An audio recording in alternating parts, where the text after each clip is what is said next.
ሰላም ሰላም ውድ የዚህ ቻናል ቤተሰቦች እንደምን ቆያችሁን? በዛሬው ቪዲዮአችን ደግሞ ዩኒት 5ን እንጀምራለን። ዩኒት 5 ምንድነው የሚለው አፍሪካ ሲንስ the 1500s ይላል። እንግዲህ አፍሪካ ከ15ኛ ወይም ደግሞ ከ1500ዎቹ ጀምሮ ምን ይመስላል በአፍሪካ ወይም ሂስትሪያቸው ምንድነው የሚመስለው የሚለውን ነው የምናየው። በዚህ ቻፕተር ስር 3 ሜን ፖይንቶች ይኖሩናል ወይም ደግሞ ኮንተንቶች አሉ። አንደኛውና የመጀመሪያው በዛሬው ክላስ የምናየው slavery and the slave trade የሚል ፖይንት አለን 5.1 ላይ። slavery እንግዲህ ስለ ባርነት እንዲሁም ስለ slave trade ስንል ደግሞ የባሪያ ንግድ ምን ይመስላል፣ እንዴት ተጀመረ፣ በየትኞቹ ሀገሮች ነበር፣ ከየትኞቹ ሀገሮች ነው ባሪያዎች ተገዝተው ወደ የትኞቹ አካባቢዎች ነው የሚሸጡት ወይ ደግሞ ትራንስፖርት የሚሆኑት የሚለውን እናያለን በዚህኛው ቶፒካችን። ሁለተኛው ቶፒክ ኮሎኒያሊዝም ኢን አፍሪካ ነው። ቅኝ ግዛት በአፍሪካ ውስጥ ምን ይመስላል፣ የትኞቹ ሀገሮች በየትኞቹ ኮሎናይዘሮች ወይ ደግሞ በየትኞቹ ቅኝ ገዢዎች ስር ነበሩ፣ በየትኞቹ ሀገራት ስር ነበሩ የሚለውን እናያለን በዚህኛው ቶፒካችን ስር። ሶስተኛውና በዚህ ቻፕተር ስር የመጨረሻው ቶፒክ ኢንዲፔንደንት አፍሪካን ስቴትስ ኤንድ ሙቭስ ቱዋርድ ኢኮኖሚክ ኤንድ ፖለቲካል ኢንቴግሬሽን የሚል ቶፒክ ይኖረናል ማለት ነው። እነዚህ 3 ቶፒኮች በዚህኛው ቻፕተር ስር የምናያቸው ሜን ኮንተንትስ ኦፍ ዘ ቶፒክ ናቸው ማለት ነው። በዛሬው ቪዲዮአችን ስሌቨሪ ኤንድ ዘ ስሌቭ ትሬድ የሚለውን እናያለን። ስሌቨሪ ስንል እንግዲህ ባርነት ማለታችን ነው። ዘ ስሌቭ ትሬድ ስንል ደግሞ የባሪያ ንግድ ማለታችን ነው። ስለዚህ ባርነት በራሱ ወይም ስሌቨሪ ምንድነው፣ ስሌቭ ራሱ ወይም ባሪያ የምንላቸው ምን አይነት ሰዎች ናቸው ወይ ደግሞ ምንድናቸው፣ ስሌቭ ትሬድ የባሪያ ንግድ ማለትስ ምንድነው የሚለውን እናያለን። ለቻናላችን አዳዲስ የሆናችሁ ቤተሰቦቻችን ቻናሉን ሰብስክራይብ፣ ላይክ እና ሼር ማድረግ እንዳትረሱ እያልን ወደ መጀመሪያው ርዕሳችን ወስዳችኋለሁ። ስለዚህ በዛሬው ክላስ የምናየው ስሌቨሪ ኤንድ ዘ ስሌቭ ትሬድ የሚለውን ይሆናል። ቅድም እንዳልኳችሁ slave is a human being who is the property of another person። እንግዲህ ባሪያ ስንል ምንድነው፣ what is slavery and slave trade የሚለውን ነው የምናየው መጀመሪያ ላይ። a slave is a human being who is the property of another person። እንግዲህ ባሪያ ወይም ስሌቭ ስንል it's a human being ሰዎች ናቸው ወይም ሰው ነው ስሌቭ የምንለው። it's a property of another person ነገር ግን ይሄ ሰው የሌላ ሰው ፕሮፐርቲ የሌላ ሰው ንብረት የሆነ ሰው ነው ስሌቭ የምንለው ነው። ስለዚህ ባጭሩ ስናይ slave is a human being who is the property of another person or another human being ማለት ነው። ስለዚህ ባሪያ ስንል ሰው ነው ነገር ግን የሌላ ሰው ንብረት የሆነ ሰው ነው ማለት ነው። when Africans were captured, sold and shipped to the new world። እንግዲህ ስለ ባርነት ሲነሳ በዋናነት አፍሪካውያኖች ናቸው ወደ ሌላ አካባቢ የሚሸጡ የነበሩት ማለት ነው። ስለዚህ when Africans were captured አፍሪካውያኖች መጀመሪያ ላይ ምን ይደረጉ ነበር፣ ካፕቸር ይደረጉ ይያዙ ነበር። ከተያዙ በኋላ ሶል ይደረጋሉ ይሸጣሉ። ከተሸጡ በኋላ ደግሞ ወደ ኒው ወርልድ ወደ አሜሪካ ወደምንላት አህጉር ወይም ወደዛ ወደ ሰፋፊ ፕላንቴሽን ወደ ነበረበት ኤሪያ ላይ ምን ይደረጋሉ፣ ሺፕድ ይደረጋሉ ወይ ደግሞ ይጓጓዙ ነበር በመርከብ በጀልባ ወደዛ ወደ ኒው ወርልድ ወደ አሜሪካ ይጓጓዙ ወይ ደግሞ ወደዛ እንዲወሰዱ ይደረግ ነበር ነው። they were enslaved for their entire lives, their children also enslaved። ስለዚህ እነዚህ አፍሪካኖች ተይዘው ከተሸጡና ወደዛ ከተጓጓዙ በኋላ እድሜ ልካቸውን ወይ ደግሞ በህይወት ዘመናቸው ሁሉ enslaved ሆነው ይቆዩ ነበር ወይም በባርነት የተያዙ ወይም አገልጋዮች ሆኑ ነበር። እነሱ ብቻ ሳይሆን their children also enslaved ልጆቻቸውም ጭምር ምንድናቸው በባርነት የሚያዙ ወይም እነዛ አገልጋይ ሆነው የሚቀሩ ነበሩ ማለት ነው። slave trade ስንል slave trade is the capturing, selling and buying of enslaved person። ስለዚህ የባሪያ ንግድ ወይም ስሌቭ ትሬድ ስንል capturing, selling and buying of enslaved person ነው። ስለዚህ እነዚህ የተያዙ ወይ ደግሞ በባርነት የተያዙ ሰዎችን ወይም ባሪያዎችን ካፕቸር ማድረግ፣ መያዝ፣ ሴሊንግ መሸጥ እና ባይንግ ወይ ደግሞ መግዛት የሚለውን ነው የሚያሳየን ስሌቭ ትሬድ ወይም የባሪያ ንግድ ስንል። የባሪያ ንግድ ስንል ባሪያዎችን መያዝ፣ መሸጥና መግዛት የሚያጠቃልል ነው ስሌቭ ትሬድ ወይም የባሪያ ንግድ የምንለው ማለት ነው። እዚህ ጋር ፒክቸሩ ላይ እንደምታዩት አፍሪካን ስሌቭስ ናቸው ወይም አፍሪካውያን ባሪያዎች ናቸው ወደ አሜሪካ ወደ ኒው ወርልድ የሚሸጡ ማለት ነው። በዚህ መንገድ ነበር ተይዘው የሚሄዱት ማለት ነው። ካፕቸር ይደረጋሉ ዜን ሶል ይደረጋሉ ለኮሎናይዘሮች ወይ ደግሞ ላርጅ ፕላንቴሽን ለነበራቸው አውሮፓውያኖች ለነሱ ይሸጣሉ፣ ሰው ሊደረጋሉ። ዜን በኋላ በምናየው መልኩ ደግሞ ወደ በአትላንቲክ ውቅያኖስን አቋርጠው ወደ አሜሪካ፣ ወደ አውሮፓ ይጓዙ ነበር ማለት ነው። ልክ በዚህ ባበሉት መንገድ አንድ ላይ ታስረው የሰው ልጅ እስከማይመስሉ ድረስ በዚህ መንገድ ይጓጓዙ ነበር ነው። ሌላኛው ፖይንታችን በዚህ ቶፒክ ስር አክተርስ ኦፍ ስሌቭ ትሬድ ነው። እንግዲህ በባሪያ ንግድ ውስጥ ሜን አክተርስ የሚባሉት ሀገሮች እነማን ነበሩ? which countries were the main actors in the African slave trade? በአፍሪካ ውስጥ በነበረው የባሪያ ንግድ ውስጥ ዋነኛ ተዋናዮቹ ወይ ደግሞ ተሳታፊዎቹ ሀገራቶች እነማን ነበሩ የሚለው ነው የምናየው እዚህኛው ስር። at first the Portuguese and the Spanish were the main organizer of the trade. ስለዚህ መጀመሪያ ላይ የባሪያ ንግድ እንግዲህ በሰፊው በባሪያ ንግድ ስራ ላይ ሲሳተፉ የነበሩት ሁለት ሀገሮች ናቸው። በመጀመሪያ ላይ ፖርቹጌስ እና ስፓኒሽ የምንላቸው፣ ፖርቹጋል እና ስፔን የምንላቸው ሁለቱ የምዕራብ አውሮፓ ሀገሮች በዚህ በመጀመሪያ ደረጃ ወይ በዋናነት በስሌቭ ትሬድ ውስጥ ሲሳተፉ ነበር። but by the second half of the 17th century the countries of northwest Europe were involved. በኋላ ላይ በሂደት በ17ኛው ሴንቸሪ ሁለተኛ አጋማሽ ላይ ማለት ከ1650ዎቹ በኋላ ባለው ጊዜ ውስጥ ሌሎች የሰሜን ምዕራብ አውሮፓ ሀገሮችም የዚህ የባሪያ ንግድ ውስጥ ኢንቮልቭ ማድረግ ወይም መሳተፍ ጀመሩ ነው። during the 18th century Britain was the foremost slave trading power alongside the French, the Dutch, the Portuguese and the Spanish. ስለዚህ በ18ኛው ሴንቸሪ አካባቢ ብሪቴን ወይ ደግሞ እንግሊዝ የምንላት ዋነኛ የባሪያ ንግድን ከሚያካሂዱት ሀገራቶች ውስጥ በዋናነት የምትጠቀስ ወይም ዋነኛ ሆነች foremost slave trading power። ይሄኛው ከማን ጎን ለጎን ወይም ከማን ጋር ነው? እነዚህ ከእንግሊዝ በተጨማሪ ሌሎች ሀገሮችም ነበሩ የስሌቭ ትሬድ 18ኛው ሴንቸሪ ላይ በጣም ሲያካሂዱ የነበሩ ታዋቂዎቹ ዋነኞቹ። አንዷ ፈረንሳይ ወይ ፍሬንች ናት፣ ፈረንሳይ አለች። ደች ኔዘርላንድ ወይም ሆላንድ የምንላት ሀገር ናት ደች የምንላት። ፖርቱጌስ ኤንድ ስፓኒሽ። ስለዚህ ፖርቱጋል፣ ስፔን፣ ፈረንሳይ፣ ደች፣ ብሪቴን እነዚህ በዋናነት the main actors of African slave trade የምንላቸው ካንትሪዎች ወይም ሀገራቶች ናቸው ማለት ነው። all of them had colonies in the new world። እነዚህ ከላይ የዘረዘርናቸው ሀገራቶች ወይም አክተሮቹ በስሌቭ ትሬድ ላይ ሲሳተፉ የነበሩት the main actors የምንላቸው እንደነ ፈረንሳይ፣ ደች ወይም ኔዘርላንድ፣ ስፔን፣ ፖርቱጋል፣ ብሪቴን የምንላቸው ሀገሮች ሁሉም ሀገራቶች በኒው ወርልድ ወይም በአሜሪካ ውስጥ ምን ነበራቸው? ኮሎኒ ነበራቸው ማለት ላርጅ የሆነ ፕላንቴሽን የሚርሻ ስራ የሚርሻ መሬት ነበራቸው ነው በአሜሪካ ውስጥ ኒው ወርልድ የምንለው እሷ ነው። ስለዚህ ሁሉም ኮሎኒ ወይም ግዛት ነበራቸው አሜሪካ ውስጥ ማለት ነው።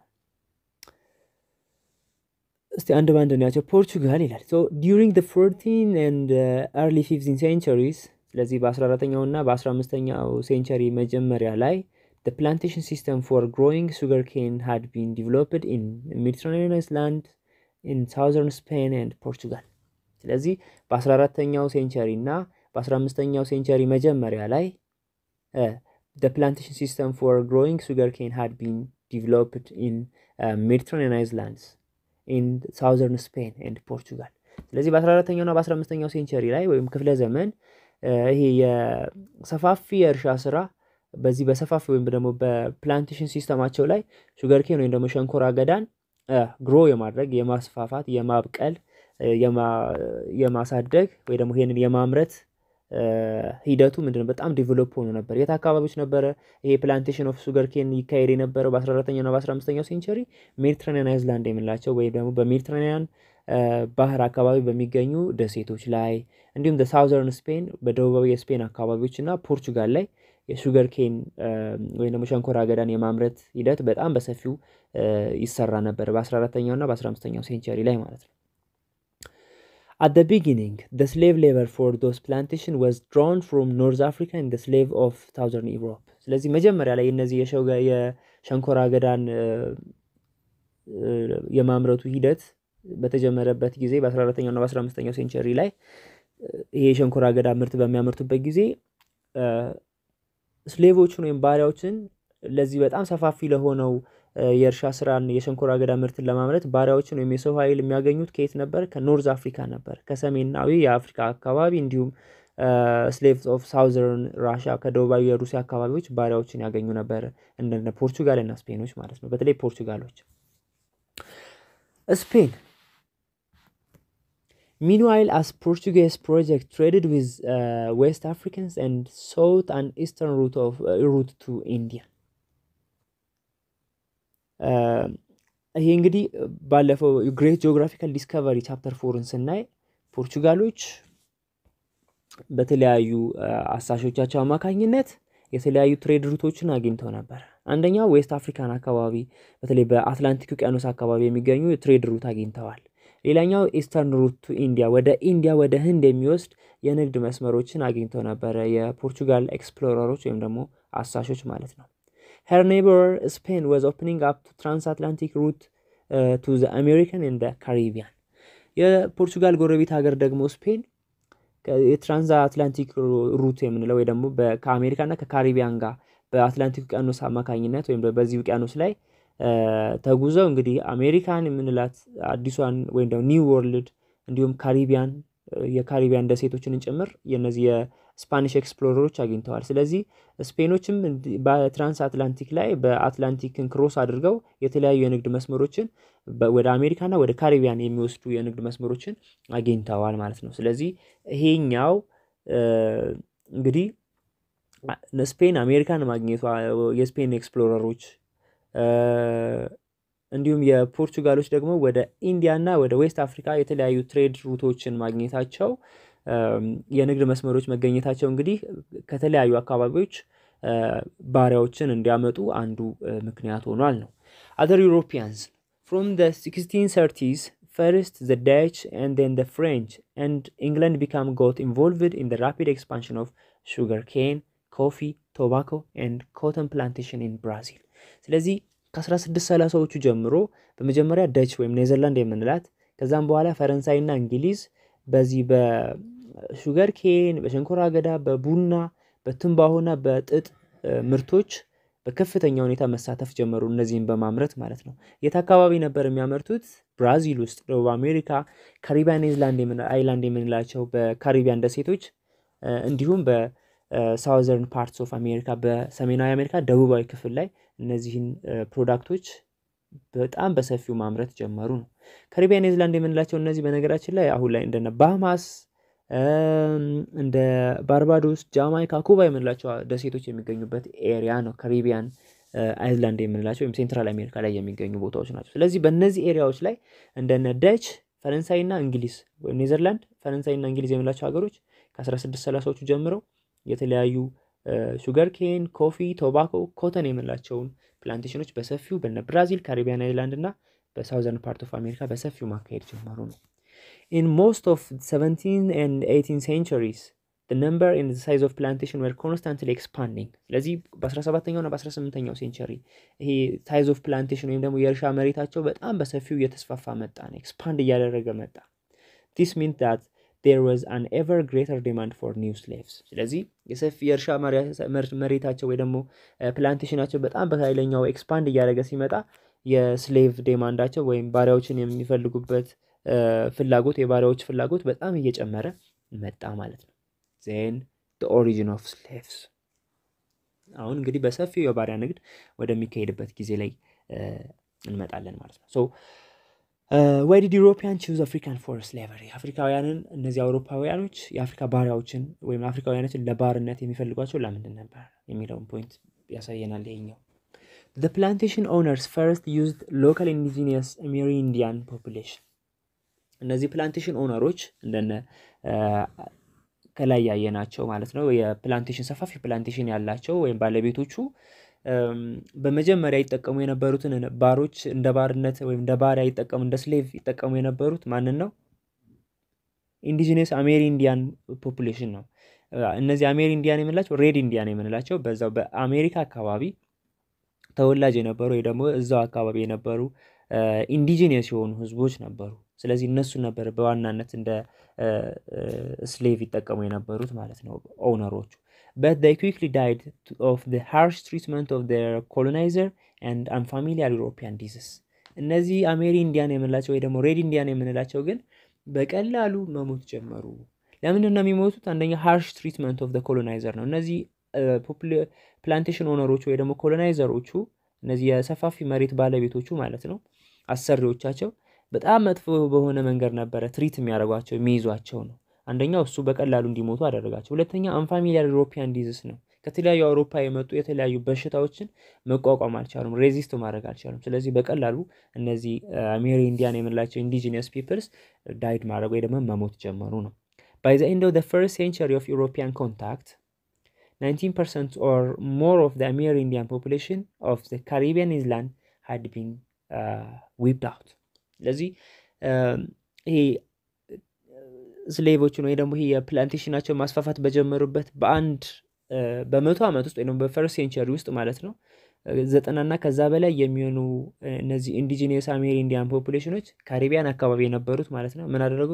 ዊፕድ አውት አደረጉ ወይ ደግሞ ጠፉ፣ ወይ ደግሞ ቁጥራቸው በጣም በኃይለኛው እየቀነሰ መጣ ማለት ነው። አንደኛው አልተርኔቲቫቸው እነሱን መጠቀም ነበር፣ አልተሳካም። then the second alternative were criminals and outcasts from Europe who were transported to America in the early 16th century. ሌላኛው አልተርኔቲቭ አማራጫቸው እንግዲህ በአውሮፓ ውስጥ የሚገኙ ክሪሚናልስ ወይም ወንጀለኞች እንዲሁም አውትካስት የሚጠሉ ወይ ደግሞ የተገለሉ ሰዎችን ከአውሮፓ ወደ አሜሪካ ትራንስፖርት ማድረግ ነው፣ በተለይ በ16ኛው ሴንቸሪ መጀመሪያ ላይ ማለት ነው። but their number were limited and they did not long survive attacked by the tropical disease.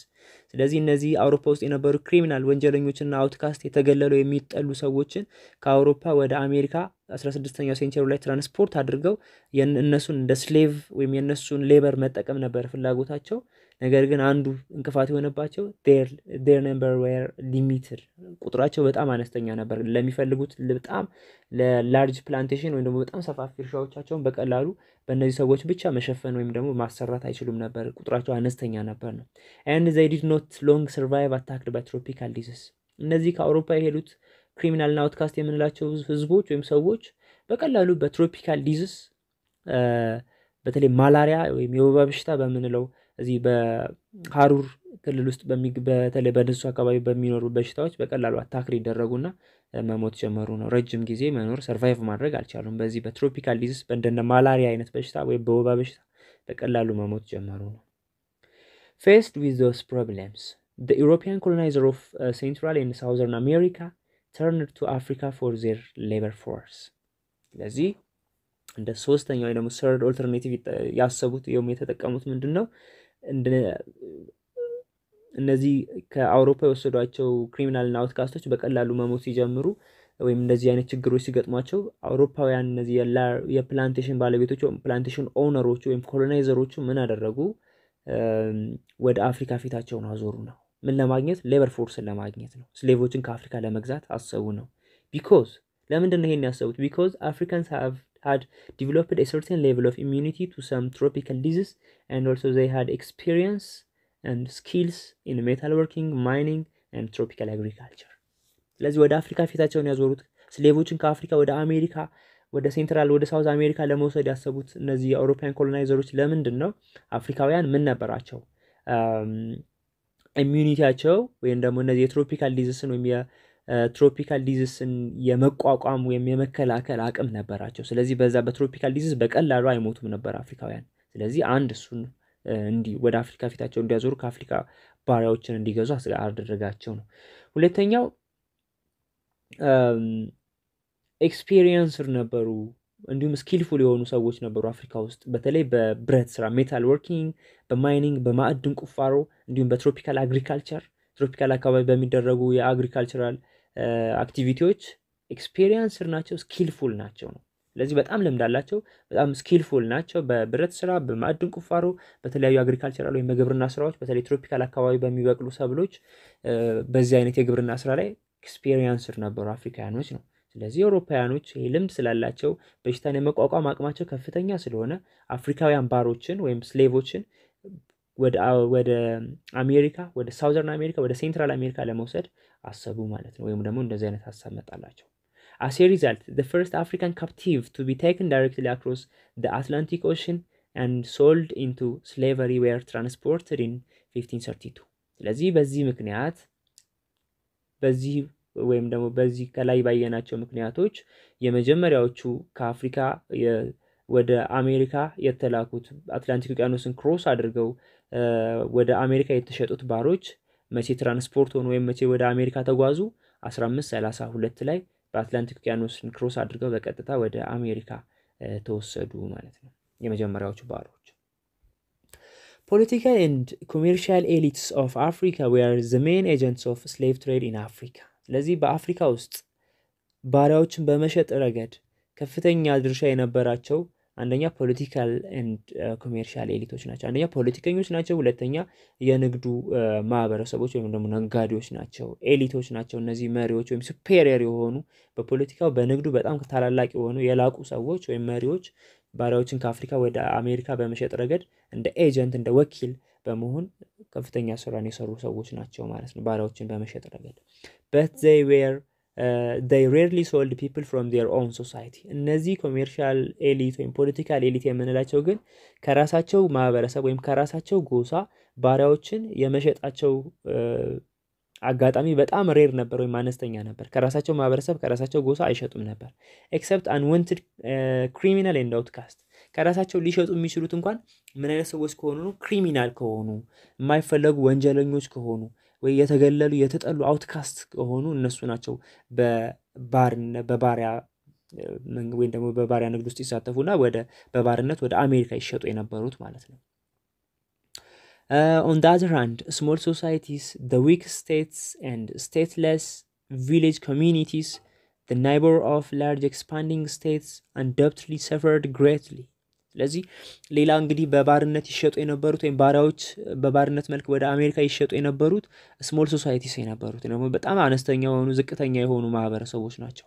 ራሳቸውን ፕሮቴክት ማድረግ መከላከል የማይችሉ በኢኮኖሚው በጣም ዝቅተኛ ደረጃ ላይ የነበሩት ማህበረሰቦች በባርነት መልክ ወደ አሜሪካ ይሸጡ ነበረ። then the weak states and stateless በጣም ፓወርለስ የነበሩ ስቴቶች ወይም ዝቅተኛ የነበሩ ወይም ደካማ የሆነ መንግስት የነበራቸው ስቴትለስ ዜጋ ያልሆኑ በአገራቸው ውስጥ ዜጋ ያልሆኑ ወይም ስቴትለስ የሆኑ ሰዎች በትናንሽ መንደሮች ውስጥ ይኖሩ የነበሩ ሰዎች and also neighbors of the large expanding state በአቅራቢያቸው የሚገኙ በተለይ ታላላቅ መንግስታት የነበሯቸው አፍሪካ ሀገሮች በአካባቢያቸው የሚገኙ ስሞል ሶሳይቲዎችን እንዲሁ በባርነት መልክ እየወሰዱ ያስገደዱ ይሸጧቸው ነበር። some disappeared altogether, their lands were taken over by other more powerful neighbors. እነዚህ ባሮችን ወደ አሜሪካ ከመሸጥም አልፎ መሬታቸውን ደግሞ ሙሉ በሙሉ ይወስዱባቸው ወይም ደግሞ ይቆጣጠሩባቸው ነበር ፓወርፉል የነበሩት መንግስታቶች ማለት ነው አፍሪካ ውስጥ። so እዚህ ጋር ያለው ማፕ የሚያሳየው እንግዲህ ከአፍሪካ እንዴት ወደ አሜሪካ ወደ ሴንትራል አሜሪካ ወደ ሳውዘርን አሜሪካ ባሪያዎች እንዴት እንደሚሸጡ ነው። መጀመሪያ ከአፍሪካ ተወስደው በአትላንቲክ ኮስታል ላይ ወይም ደግሞ በአትላንቲክ ውቅያኖስ የባህር ዳርቻ ላይ ደግሞ ዌስት አፍሪካ አካባቢ እንደነ ሴኔጋል፣ ሴራሊዮን፣ ስሌቭ ኮስት፣ አንጎላ፣ ኮንጎ በመላቸው ኤሪያዎች ላይ ምን ያደርጉ ነበር? አንድ ላይ አጠራቅመው በኋላ ላይ ነው ወደ አሜሪካ በመርከብ እንዲጓዙ የሚደረገው ማለት ነው። ከተለያዩ አፍሪካዎች የሚወሰዱት ባሪያዎች በዚህ በአትላንቲክ ውቅያኖስ ዳርቻ ላይ ወይም በዌስት አፍሪካ ኮስት ላይን ላይ ይቀመጡ የሚከማቹ ነበር። ከዛም ወደ አሜሪካ ይላኩ ነበር ባሮች ማለት ነው። thus the forest state of Benin, the highlands of Sierra Leone, Guinea state of Oyo, western Nigeria, Ashanti, Angola and Congo were slave areas of Africa. ስለዚህ እነዚህ ከላይ የጠራናቸው አሁን እንደነ ቤኒን፣ ሴራሊዮን፣ ጊኒ፣ ዌስተርን ናይጄሪያ፣ አሻንቲ፣ አንጎላ፣ ኮንጎ የምንላቸው በአፍሪካ ውስጥ የሚገኙ አካባቢዎች ዋነኛ የስሌቭ ወይም የባሪያ ንግድ የሚካሄድባቸው ወይም ባሪያዎች በደንብ በስፋት የሚሸጡባቸው ኤሪያዎች ወይም አካባቢዎች ናቸው። Generally it varied from one region to another, but all area of western sub-Saharan Africa were seriously affected during the 17th and 18th century. ስለዚህ እነዚህ በእነ ቤኒን፣ ሴራሊዮን፣ ጊኒ፣ ዌስተርን ናይጄሪያ፣ አሻንቲ፣ አንጎላ፣ ኮንጎ ስንል እነዚህ በዋናነት የባሪያ ንግድ የሚካሄድባቸው ወይም ባሪያዎችን ይሸጡባቸው የነበሩ አካባቢዎች ናቸው። ግን ሁሉም ተመሳሳይ አልነበሩም። ቫሪ ያደርጉ የሚለያዩ ነበረ። የንግዱ ሁኔታ በሁሉም አካባቢ ተመሳሳይ አልነበረም ነው። but all area of western sub-Saharan Africa were seriously affected during 17th and 18th century. ስለዚህ በ18ኛው እና በ18ኛው ሴንቸሪ በተለይ ዌስተርን ሰብ ሳሃራን አፍሪካን የምንላቸው በምዕራባዊ ከሳሃራ በታች ባለው አፍሪካዎች ውስጥ ሙሉ በሙሉ ወይም አብዛኞቹ የአፍሪካ ውስጥ የነበሩት አገራቶች በዚህ በባሪያ ንግድ ላይ በስፋት ይሳተፉ ነበር ነው። By the rapid expansion of slave export in 18th century, every part of Atlantic coastal line from Senegal to southern Angola got involved in the human traffic. ስለዚህ ይሄ የባሪያ ንግድ እንግዲህ ወይም ባሪያዎችን ኤክስፖርት የማድረጉ ሂደት በ18ኛው ሴንቸሪ ላይ በተለይ አትላንቲክ ኮስታል ላይን በአትላንቲክ ውቅያኖስ ዳርቻዎች ላይ ባሉት በዌስተርን አፍሪካን ካንትሪዎች ላይ ይሄ ማለት ከሴኔጋል እስከ ደቡባዊ አንጎላ ክፍል ድረስ ያሉት አካባቢዎች በሙሉ ሰዎችን በማንቀሳቀስ ወይም ደግሞ ባሪያዎችን በባሮች እንቅስቃሴ በሂውማን ትራፊኪንግ አክቲቪቲ ላይ በጣም ኢንቮልቭ ያደረጉ የሚሳተፉ ነበር ነው። ይሄ ማለት ከሴኔጋል ጀምሮ እዚህ ካርታው ላይ እንደምታዩት ከሴኔጋል ጀምሮ ሴራሊዮን፣ ስሌቭ ኮስት፣ ኮንጎ እስከ ደቡባዊ አንጎላ ክፍል በዚህ በዌስተርን ኮስት ኦፍ አፍሪካ ወይም ደግሞ አትላንቲክ ኮስት ላይን ላይ የባሪያ ንግድ እንቅስቃሴ በስፋት ይካሄድባቸው ነበሩ በ18ኛው ሴንቸሪ አካባቢ ማለት ነው። The greatest concentration of European trading efforts were along the so-called Gold Coast, the coastline of modern state of Ghana, the Slave Coast, western coast of modern Nigeria, and Angola. ስለዚህ እነዚህ ጎልድ ኮስት፣ ስሌቭ ኮስት እና አንጎላ የምንላቸው አካባቢዎች ባሪያዎች ከተለያዩ አፍሪካ አካባቢዎች ተነስተው ወይም ተሰብስበው የሚከማቹባቸው ቦታዎች ናቸው ወይ ባሪያ ማከማቻ ቦታዎች ናቸው። ወደ አሜሪካ ከመጓዛቸው በፊት ወይ ደግሞ ትራንስፖርት ከመሆናቸው ሺፕድ ከመደረጋቸው በፊት እዚህ አካባቢ ላይ ይከማቹ የሚጠራቀሙ ነበር ነው ባሪያዎቹ ከተለያዩ አፍሪካ አካባቢዎች የሚመጡ ባሪያዎች። ለምሳሌ ጎልድ ኮስት ያሁኗ ጋና ማለት ነው። ስለዚህ በዚህ በአትላንቲክ ውቅያኖስ ዳርቻ ላይ የምትገኝ ሀገር ናት። እዛ አንድ ኮንሰንትሬት የሚያከማቹበት ቦታ ነበር ባሪያዎችን። ሌላኛው የናይጄሪያ ደቡባዊ ክፍል ላይ ያሁኑ ስሌቭ ኮስት የምንለው እዚህ ጋር እንደምታዩት። ሌላው ደግሞ በአንጎላ ወይም በአንጎላ አትላንቲክ ውቅያኖስ ዳርቻ ላይ ባሪያዎች እንደዚሁ ይከማቹ ነበር ወደ አሜሪካ ከመሄዳቸው በፊት ማለት ነው። የዛሬው ክላሳችን እዚህ ላይ ያበቃ። ኔክስት the nature of slave trade የሚለውን እንቀጥላለን።